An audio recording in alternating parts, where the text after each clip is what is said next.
Welcome back, folks. This is Anthony from Honda Snowblower Enthusiast on YouTube and Facebook. Do you have this problem with your Honda? It's locked up, it won't pull. Now, before you panic, let me tell you how you can fix this. The engine may be seized, it may be blown, but a lot of times this can be repaired. Now, I got this machine in yesterday. The owner didn't know much other than he told me that it was seized up. The engine would not turn over. So, but I see this a lot with people that own Honda snowblowers. They'll message me in a panic saying that they can't pull start their machine. The pull start's locked up. They can't turn it over, and they think they blew the engine. And I mean, it's a possibility, but it's a very, very slim possibility in my experience. The first thing I did with this machine was check the oil, and I pulled the dipstick, and there was nothing in there. There's no oil in this crankcase, so I'm really assuming the worst. Um, what usually happens with most owners is that the machine is hydrolocked. Or what that means is that there's some liquid in the cylinder. It could be water, it could be gasoline, or it could be oil. And there's any kind of liquid in your cylinder, and your piston won't be able to move with the spark plug in. So what I suggest you do, and let me tell you how this stuff gets in your cylinder. You've been watching these videos, and you've been putting the machine up on its nose, or you've been laying it back or whatever.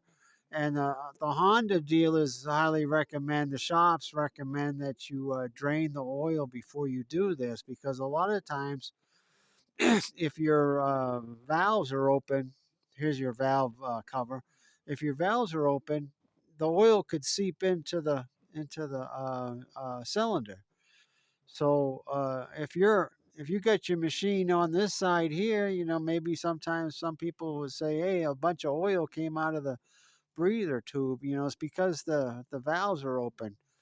So I highly recommend, if you're going to service your Honda and have it in different positions, you should drain the oil and take the key out and put a sign up here saying that there's no oil.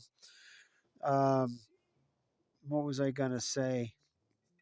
Oh, it could have water in the fuel tank that gets into the carburetor and overflows into the crankcase.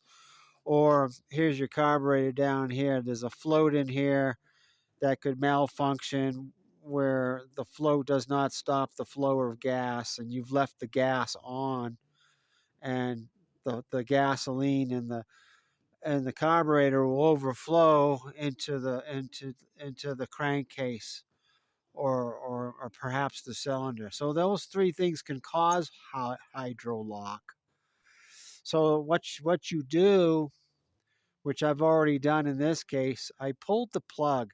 Now, if you suspect hydrolock, like I'm saying that the machine was working fine, and then the next morning you try pulling it, or you were working on it yesterday and you had it up on its nose, or you had it laid back, and after you were servicing it or repairing it, you pulled this and it's locked. You see that? It's locked up. The engine's not going to turn over. So the first thing, instead of assuming the worst, I always go from the simplest solution first. I would suspect hydrolock, which is the case most of the times. You pull the plug, all right? Pull the plug off. I took the muffler off just so you could see this easier. You pull the plug out and then try pulling it.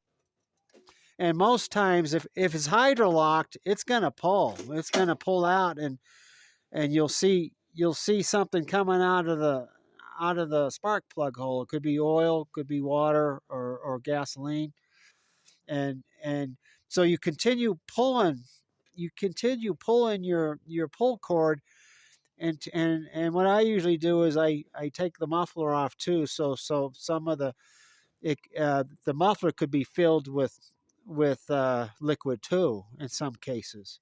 So I pull the muffler off and drain it, and pull the starter cord until all the fluid is out of the cylinder.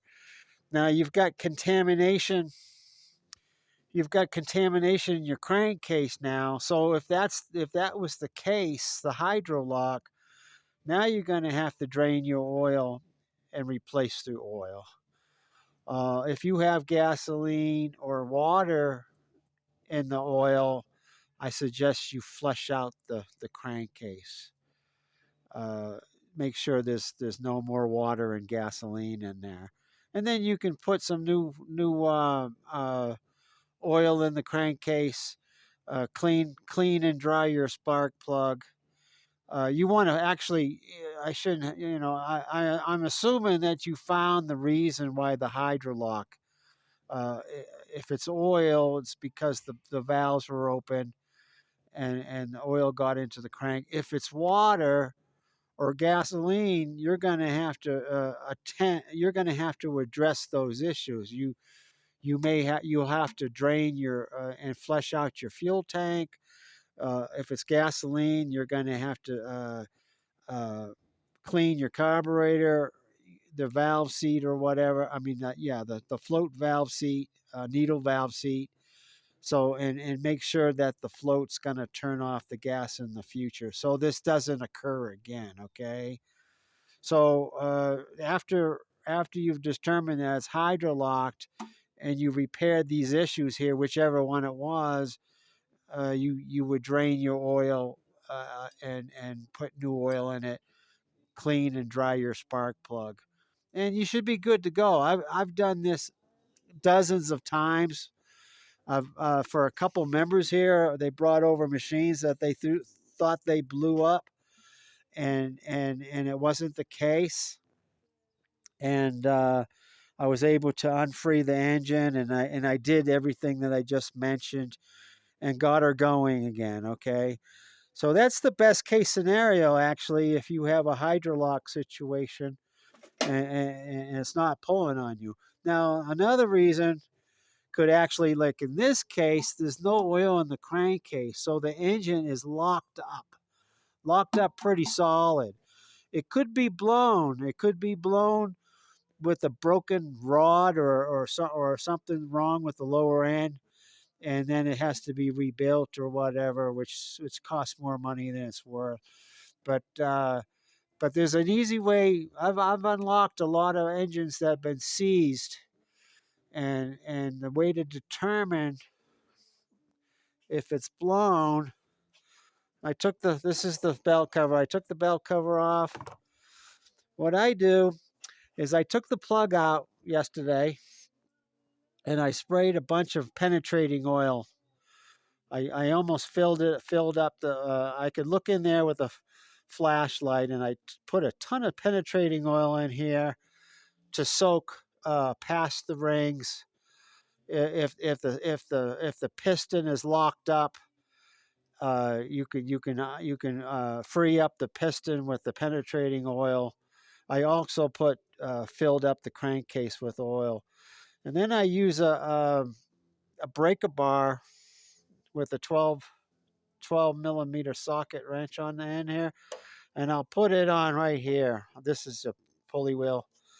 I'll put it on here, and I let it sit overnight. So you might let it sit for a couple days. I tried pulling the starter cord. It pulled a little bit, so that gave me a little bit of hope. So now I'm gonna try to pull it. It's moving a little bit. Can you see that? Now, if the engine's blown inside, you'll know about it because you'll be able to turn this pulley wheel maybe halfway, and then it will clunk. It won't go any further. So let me see if this works. See, a lot of times I'm thinking, oh, it's not too bad, and then it will just clunk. and it won't go any further. It's broken inside. It's the rod's broken, or piston, or the lower end or whatever. Let's see. We'll do this some more. It's still turning. That's encouraging. I mean, I did this earlier too, and what I did was, um, I used a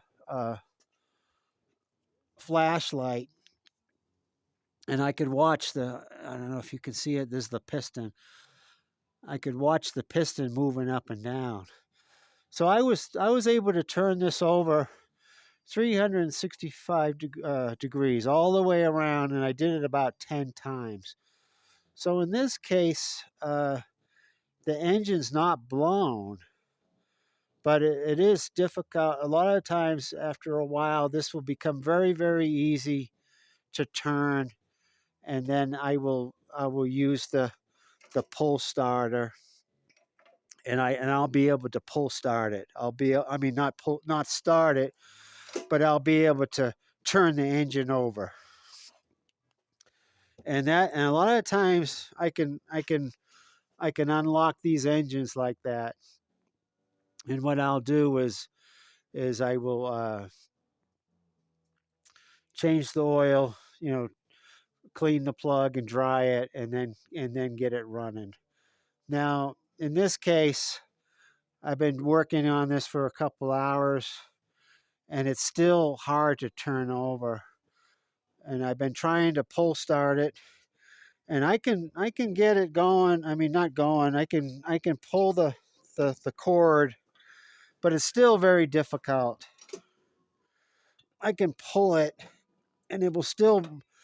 Right now, it's not. So it's kind of locked up again, and it's got electric start. But if you have this problem, you don't want to use the electric start, because you could damage the electric start. If it's hard to turn over, you could damage this, and this is pretty pricey. So I don't use this. If I've freed it up pretty good, if I freed up the machine pretty good, and I can turn the machine over normally, then what I'll do is, if I have electric start, I'll plug it in. This is an older machine, which you plug in with a extension cord, and I will push the button, and I will turn the engine over and over and over and over. Get the rings, the lower end all lubricated, the rings all lubricated and everything. And then after I've done that, then I'm confident enough to try to start it. And when I start it, it usually smokes at first, because you still have residual. Well, I got to change the oil because of the penetrating oil that went into the engine and went into the crankcase. So I'm going to change the oil, and then when I get it started, there's going to be some residual oil in there.